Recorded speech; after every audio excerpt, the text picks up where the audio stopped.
Nous étions, en cette saison qui précède fournaise intense, touffeurs insensés et unissons assourdissants des cigales, dans ces anciennes salles de classe transformées en ateliers d'artistes et en locaux d'édition.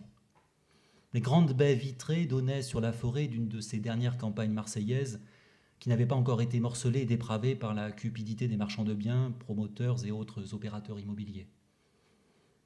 Un massif calcaire, la montagne de Marseille Vert, saturait l'arrière-plan. Il me questionna sur ce que j'écrivais. Je biaisais, ne souhaitant déflorer aucun chantier qui plus est débutant. Il faut se méfier des éditeurs, surtout de ceux qui vous publient. Embarrassé, je finis par lâcher quelques pistes, lui parler entre autres choses d'une Sainte Victoire de 3/4. Le titre lui plut et il me le fit savoir.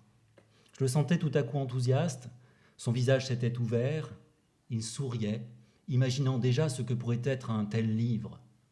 La notation, devenue ironique simplement du fait de l'écart, de l'effet de distanciation du trop fameux motif, comme une saison hors saison, c'était ses propres termes.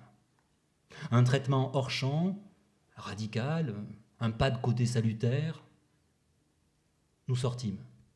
Nous étions en avril, la lumière était belle. Il piaffait et s'esclaffait en me raccompagnant à ma voiture. Son contentement faisait plaisir à voir. Je n'aimais pas la montagne. Ma nature avait horreur du plein. Que voulez-vous? J'étais un enfant des Calanques, un du Mugel. J'éprouvais l'eau claire sur les galets rouillés et le bistre poreux et râpeux du bec de l'Aigle.